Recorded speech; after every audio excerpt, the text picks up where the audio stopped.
want to start off today by asking you a question. When was the last, or actually I should say, when was the first time you can remember having something of value and keeping it for yourself? Can you think of that for a minute? When was the last time you had something that was really valuable, but you kept it for yourself? I'll share you the earliest one I can remember.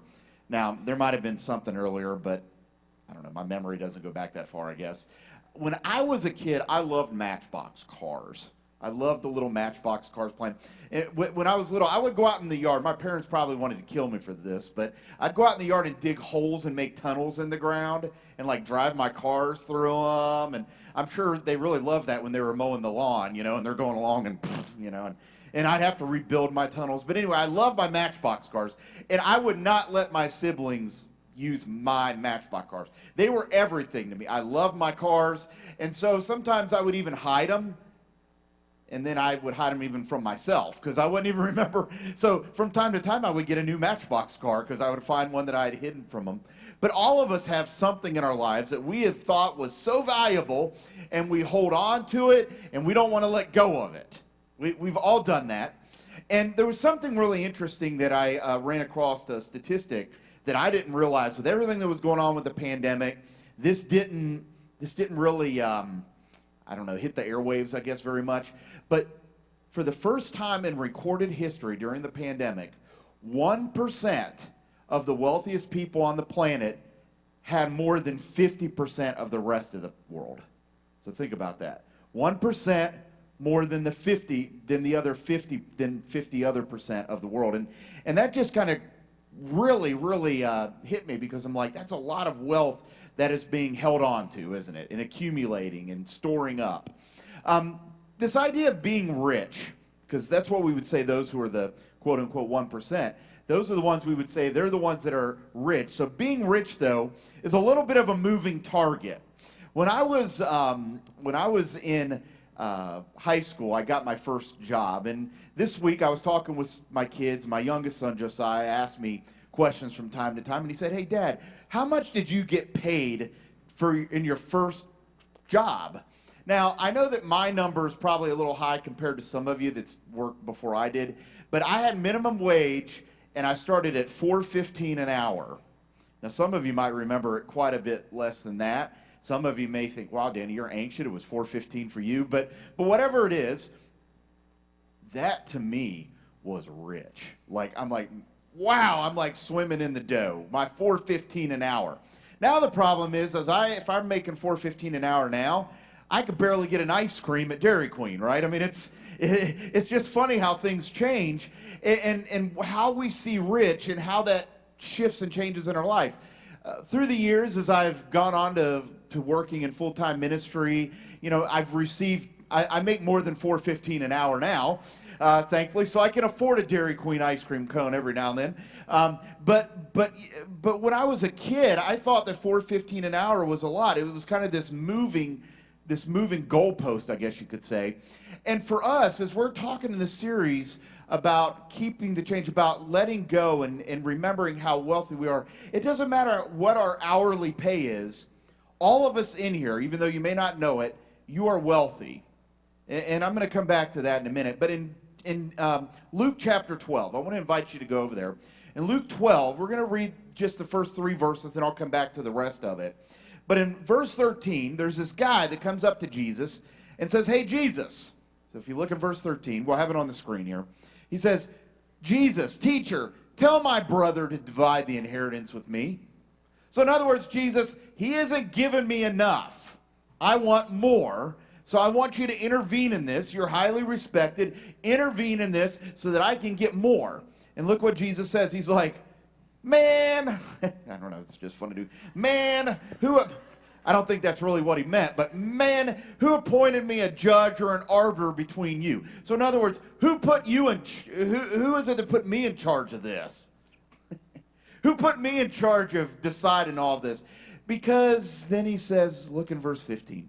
He warns them, he says, "Watch out. Watch out. Be on your guard against all kinds of greed. Life does not consist in an abundance of possessions." So this man wasn't getting enough. He felt like his What does it say here? It says, my brother. He felt like his brother wasn't giving him enough, so he wanted more. So that begs the question, is more really better? We really do have to be on guard with this, don't we?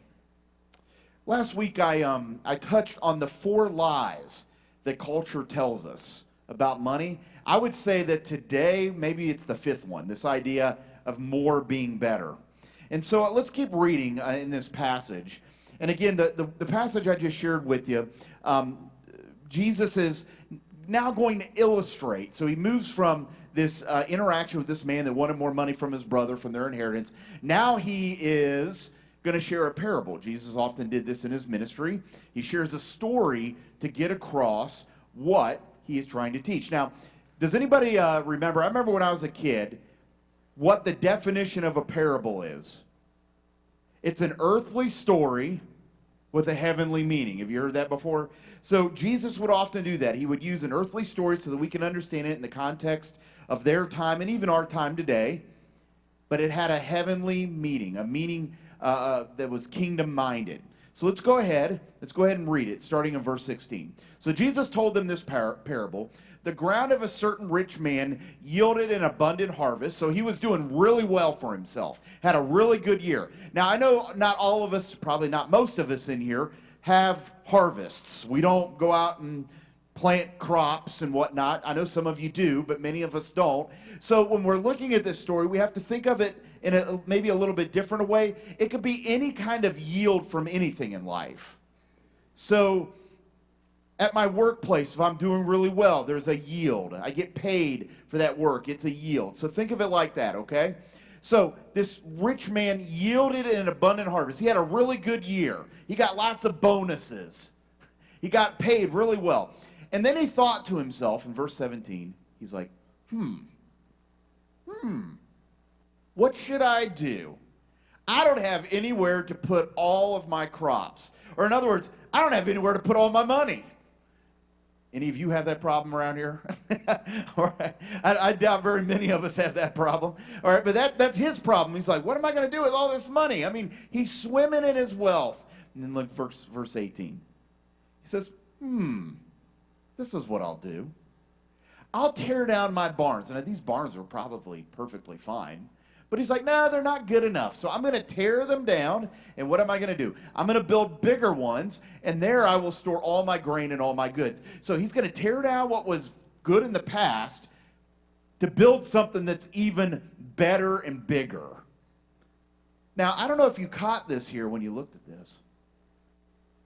But do you notice that he didn't even spend any time thinking about how he can share that blessing. He just assumed, hey, I got more, I need to make room for more. And that's what he does.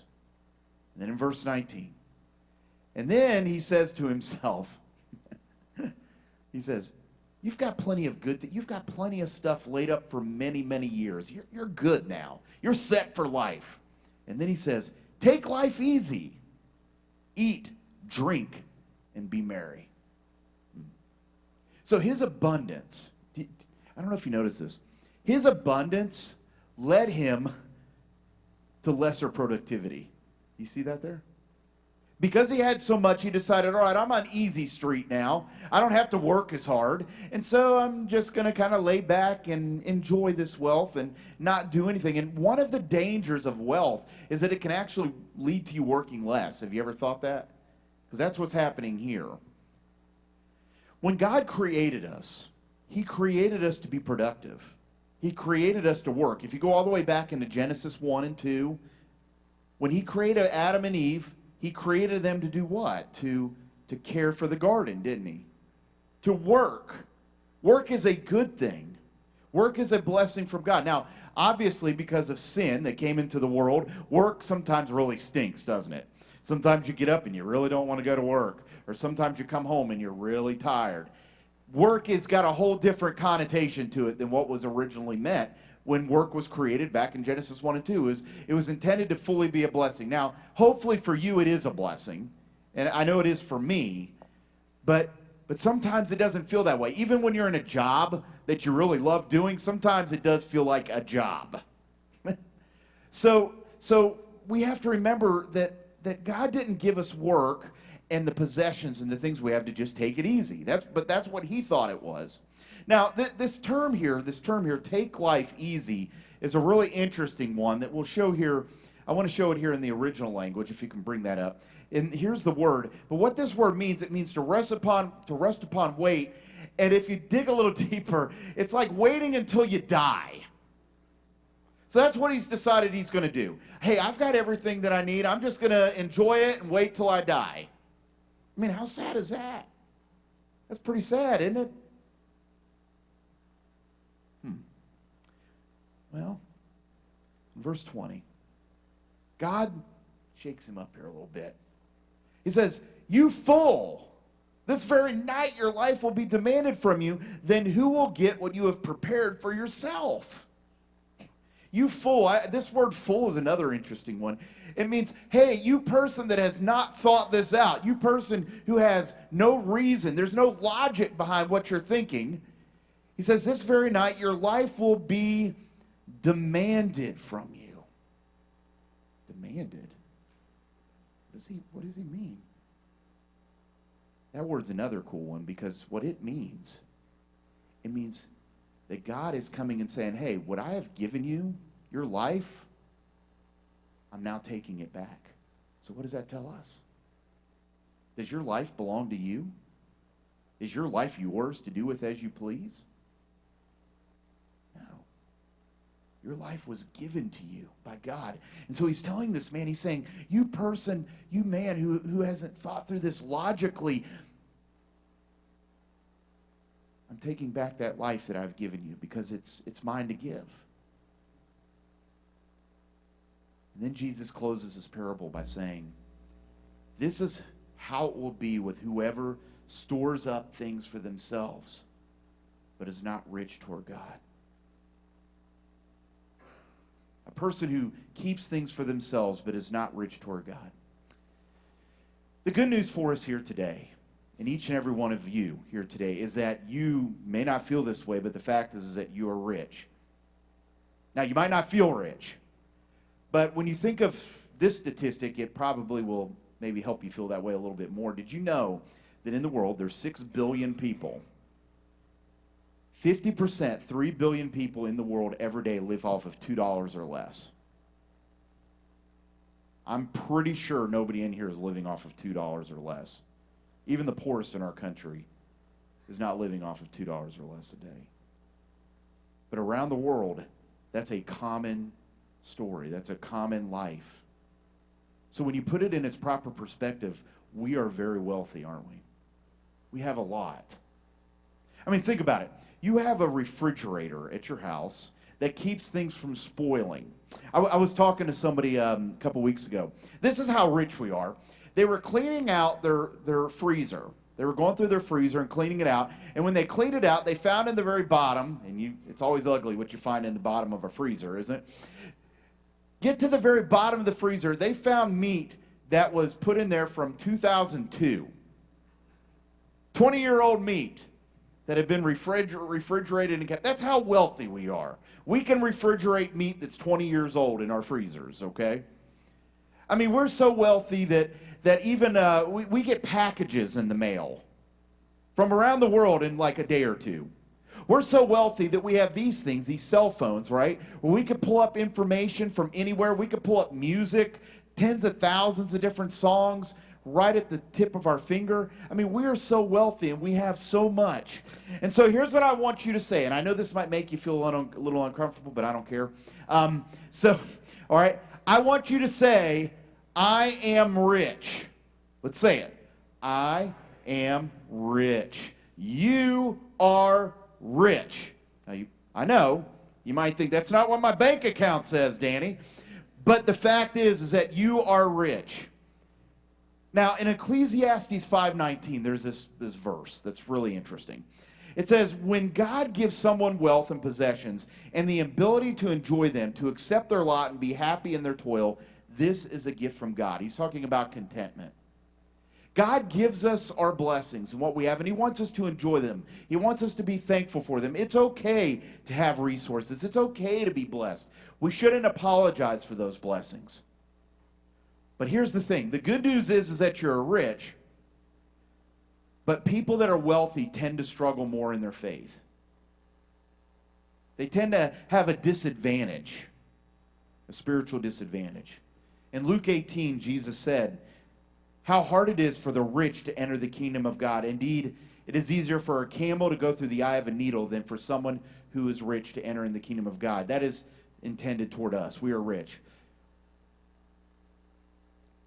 Because so often what happens is that when we are rich, the things we have actually possess us. They do, don't they? And so the point from the passage that I think I want to share with you, we're going to come back to this in just a few minutes. But your blessings aren't meant to be stored, but to be shared. The blessings that God has given you, the blessings that Jesus is referring to with this man who had so much abundance, is he saying, hey, wait a minute. Don't focus so much on storing that, but on sharing that.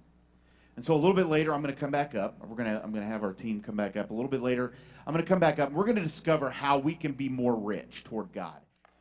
There was a story one time of a rich man. He was really determined that he was going to take his wealth with him. He's like, you know what? I've worked hard in this life.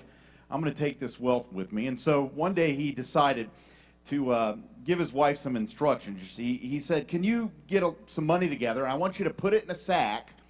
And then what you're going to do is you're going to go up in the attic, and I want you to hang that sack up in the attic. And that way when I die and I go up to heaven, I'll grab it with me as I go.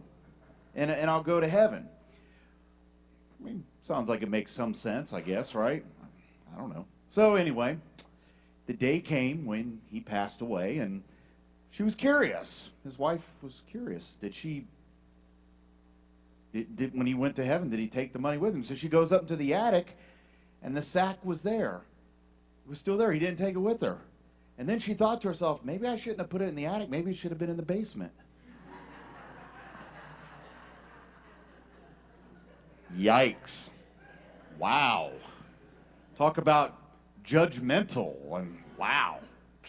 Well, but the truth is, right, we can't take it with us. We can't. As much as we might try. This guy did it in a pretty extreme way, right? But nonetheless, we can't take it with us. So that's why the point that Jesus shared with us earlier there in the parable is so important for us to remember. Remember, the point today is this. We'll bring it up here on the screen. Today's main point is your blessings aren't meant to be stored, but rather to be shared. If maybe the man would have been better off sharing the blessings rather than storing them up. So how do we do that? How are we rich toward God? How do we share what we have? Well, first of all, we have to realize, we have to take a different look at ourselves. We have to be a steward, not an owner. We have to be a steward and not an owner. In Psalm 24, it says that the earth is the Lord's and everything in it, the world, and all who live in it. So everything we see and everyone we see is owned and created by the Lord. And it's really that mindset. That's the mindset that we really have to get ourselves into. Everything that we see belongs to God. Now, do you really believe that? Do you really believe that everything belongs to God anyway? Because if you don't, it's going to be really hard for you to give and be rich toward God. Because if it belongs to you, it's hard to let go of it. But when you start changing your mindset and you realize that all the blessings and even the people, because this goes far beyond just money. This just goes to about anything in life. Anything that we have is a blessing that has been given to us. And if we realize that, then we start seeing our finances, we start seeing people, even situations, work, school. If we realize all of these things belong to God, then it changes the way that we see them. Because now we say, okay, this isn't my workplace. This isn't my bank account. No, this is God's, and so I want to use it for God's glory. I want to go to school for God's glory. I want to work for God's glory. I want to give for God's glory. In Malachi chapter 3, there's this really interesting principle, and it talks about tithing. Now, I'm going to read it here, and I want to talk about this for just a split second. But there's this principle where it says, "Bring the whole tithe into the storehouse, that there may be food in my house. Test me in this, says the Lord Almighty, and see if I will not pour or will not throw open the floodgates of heaven and pour out so much blessing that there will not be room enough to store it." Now, right here we see that we're supposed to take our best and give it to God. Now, that doesn't mean our leftovers. We give our best first and foremost to God. Now, there is some argument, there is some debate as to whether the principle of tithing is something that is in the New Testament, because it is not mentioned once in the New Testament. There is no mention in the New Testament about tithing.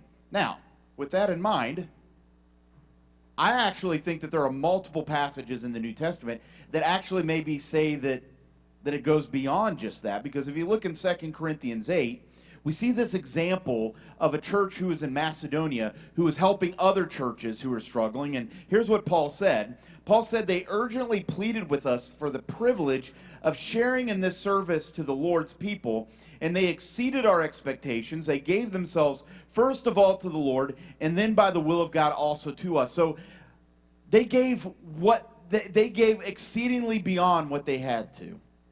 They were abundant. You know what? They saw themselves as conduits of God's blessing, not reservoirs. They saw themselves as people who had been blessed by God, and God wanted to use them to be a part of his riches toward us, rather than saying, okay, God's given this to us and we're going to hold on to it and keep it. So we have to remove ourselves from the mindset that what we have is something that we own. We are just stewards. We're only going to be here for, if we're fortunate, if God calls us to, we're only going to be here 80, 70, 80, 90 years, right? Somewhere in there. And then somebody else is going to have everything you have right now. Either that or it's going to end up in the dump, okay? The landfill will own it, okay? So let's be honest. Everything we have is either going to end up in the landfill or somebody else is going to have it when we're gone. And probably your kids aren't going to want to have it, so it's probably going to end up in the landfill, okay? I thought I'd get more laughs out of that. Okay, I guess not. Okay, because what, we don't like the idea our kids are going to throw our stuff away in the landfill? But it's going to happen, I'm telling you, okay? All right, so anyway, they saw themselves as conduits. They saw themselves as, how did I end up on a landfill? I don't know. That's not in my notes, okay? All right, landfill must be on my mind. I've got some stuff I got to throw out at the house. Maybe that's what it is. I don't know. Okay. All right, so that's the first thing, okay, is be a steward, not an owner. How about this? Invest more than you spend. Now, when you hear that, you might think, oh, so I need to invest more in the stock market, mutual funds, and all this other stuff. That's not what I'm talking about. What I'm saying is, do you invest in those things that are important to God's kingdom? In Matthew 6, we read this last week. Jesus said, "Do not store up for yourselves treasures on earth where moths and vermin destroy and where thieves break in and steal, but store up for yourselves treasures in heaven where moths and vermin do not destroy and where thieves do not break in and steal. For where your treasure is, there your heart will be also." I mean, every second of every day, we have a choice to spend what we have or invest what has been given to us. Will we spend or will we invest? Will we spend or will we invest? See, the more that you invest in things that matter to God, the closer your heart will be to God's. When you invest in things that he is invested in, you become closer to God. And we really do have to think about what we spend and how we're doing it. Are we more worried about spending on entertainment or that new toy or whatever it is? Or are we concerned with thinking about how we can invest in the kingdom of God? You know, at our church is one way that we can invest in the kingdom of God. And we're going through a campaign right now. We're wrapping it up, actually. Well, sort of wrapping it up today. Is called the Unleash the Future campaign. Now, our church, we love this community. And 8 years ago, when we built our ministry center, we decided to make an investment in this community. We decided that we were going to reach out to our community in a new and different way. We decided that we were going to love through the Word of God, but also in the physical ways too, by providing clothing, by providing food, providing a location to host things, to be able to reach out and love our community. And that's why we built our ministry center that's right out here behind this building. And we're still working to pay that off. And what we're asking for you to consider is whether you can help us unleash the future, that we can remove the debt that's still there on that building, and help us to be able to invest more in our community, because that's what we're about. It's not about us. It's about what we can do to love and invest in our community. And I really hope you've taken some time to pray over that, to consider that. On your seats, there are pledge cards. Today is the day that we're asking for those pledges to be made. If you're not quite ready, if you need to wait another week, that's fine. But the cards are there, and we'd invite you when you leave today, just drop them in the boxes. I'm not going to come up here and give you a big, long spiel about it, because I believe that God, if he wants you to do that, he's going to lead your heart to do that. And I've been praying about it. I know you've been praying about it too. And so I really hope that you'll take time to consider that here today. And what I wanted to do here for just a moment, I want to invite Kelsey Patton. Kelsey's going to come up here and join me for a second. Now, Kelsey is a fairly new Christian, a new Christ follower in our church, and it's been really cool to see what God's doing in her life. And something that she's doing, we'll just stand up here, Kelsey. All right, tell us one of the things that you're doing. So a thing that happened at my local high school was we provided prom dresses to girls in need and girls in our community, not only in our high school, but in the surrounding schools. So something I thought that'd be kind of neat was to start one of our own, because I figured Wayne County probably doesn't have one, and there's a lot of people in need, and I know there's a lot of people in the community that doesn't have as much as me and you do in this room right now. So one thing I did was I started getting in contact with Nancy, which is over our clothing closet. And she told me, you know what, that's a great idea. Why don't we start that up? So I kind of started heading it up along with some other ladies in the community. And a Moment in Time Bridal in Newcastle donated over 30 brand new prom dresses to us with the tag still on it. So we still have almost all of those dresses in the closet at this time. And we are accepting any donations, including mother of the bride dresses. And we had a lady that came and was looking for one of those for her daughter's wedding. So if you guys know of anybody that is in need of a dress, or anybody at all, we are taking donations. We are scheduling by appointment. Contact the church office, Nancy or I personally, and we will be more than happy to get with you guys and whoever needs assistance to get into the closet. Trust me, we want these dresses to go to a good home and somebody that can use it. So again, contact me, Nancy, or Shelby in the church office, and we would be more than happy to meet with you. They are all sorted out by size, and that's the easiest way that we found to do that. We have sizes 0 to 24. We are looking for some bigger size dresses. I know the other day, yesterday I believe, they had a girl come in and came out crying because she couldn't find a dress in her size. So again, if you guys have anything to donate, we're willing to take whatever you guys have. So that's kind of our mission, is to just get those dresses out to girls that need it. Because, you know, everybody enjoys to go to prom or whatever that special event may be. So thank you guys. Thank you, Kelsey. Isn't that awesome? That's really awesome, and I mean, and that's just one little snippet of what this facility has allowed us to do, to be able to expand some of our areas of ministry and showing more love to our community. And we want to continue to do that, but of course there's still that price that we paid, and we've paid over more than half of it, over $500,000 of it, but there's still a piece that's there. We've had somebody in our church that's agreed to partner with us for up to $30,000 of it to match, so that's really cool. And so just consider that and see where God might be leading you. Thank you, Kelsey, for sharing with us. You know, a few years ago when I went to Israel, it was funny. I thought it would be really cool to get money from Israel, and when I go into shops, actually use the shekel. That's what they call it. It's the shekel in Israel. I thought it would be cool. So I exchanged some money, some dollar bills, into the shekel. Now, I will tell you, in Israel, they prefer the dollar over the shekel. So I could have used dollars when I was there, but I thought, hey, it's cool. When in Israel, be like an Israeli and, you know, use the shekels. So that's what I did. So I got plenty of shekels to hold me over for a couple weeks. The only problem is I didn't exchange them when I came back. I ended up with a lot of shekels, and they don't take shekels at McDonald's. So now, you know, then I had all these shekels. I couldn't spend them. And I think the same principle applies. You know what? We're spending a lot of stuff in this world. It doesn't spend in heaven. We're spending on a lot of stuff in this world that doesn't spend in heaven. And so I want you to consider, kind of like what Kelsey was sharing with, but also just what our church is doing and trying to use some of the resources you've been blessed with to bless others, because God wants us to be investors more so than spenders. And then finally, We need to live to give. We need to live to give. In Proverbs 22, it says, "The generous will themselves be blessed, for they share their food with the poor." I mean, are you always looking for opportunities to give? Are you looking for ways to be opportunistic in your giving? No matter where you're at financially today, you may be on what you think is the lower end or the higher end financially. God is calling us to all be givers. I'm going to share with you a story. Now, this story I'm going to tell you is a pretty long story, so I'm going to just read it and just kind of listen to it and visualize what's going on. But this story is one of the best stories I've ever heard. Actually, Alan Austin here at our church sent it to me, and he said, "Hey, Danny, this is powerful. You got to hear this." And then when I read it, I'm like, whoa, I'm going to use this in this sermon because this story is so cool about what you can do with your giving even when you don't have much. I'll just go ahead and read it. This young lady writes, she says, "I'll never forget Easter," and this was in 1946.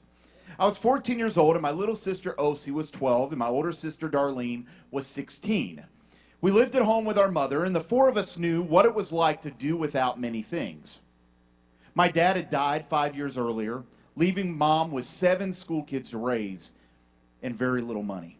By 1946, my older sisters were married, and my brothers had left home. A month before Easter, the pastor of our church announced that a special Easter offering would be taken to help a poor family. He asked everyone to save and to give sacrificially. When we got home, we talked about what we could do. We decided to buy 50 pounds of potatoes and live on them for a month. This would allow us to save about $20 of our grocery money for the offering. Then we thought if we kept our electric lights turned out as much as we could, and not listen to the radio, we'd save money on the month's electric bill. And Darlene got as many house and yard cleaning jobs as she possibly could, and both of us babysat for everyone we could. And for 15 cents, we could buy enough cotton loops to make 3 pot holders to sell for $1, and we made $20 on pot holders. Well, that month was one of the best months of our lives. Every day we counted the money to see how much we had saved. At night, we'd sit in the dark and talk about how the poor family was going to enjoy having the money the church would give them. We had about 80 people in our church, so we figured that whatever amount of money we had to give, the offering would surely be 20 times that much. After all, every Sunday the pastor had reminded everyone to save for the offering. Well, the day before Easter, O.C. and I walked to the grocery store, and we got the manager to give us 3 crisp $20 bills and another $10 bill for all of our change. We ran all the way home to show Mom and Darlene. We had never had that much money before. Well, that night we were so excited we could hardly even sleep. We didn't care that we wouldn't have new clothes for Easter. We had $70 for a sacrificial offering. We couldn't hardly wait to get to church. And so the next morning came along. It was Easter morning, but it rained that morning. We didn't own an umbrella. The church was a mile away, but we didn't care. And so we came into the church all wet. And Darlene, she had cardboard in her shoes to fill the holes, and the cardboard had fell apart and her feet got wet. But we sat in the church and we were super proud, despite how we looked.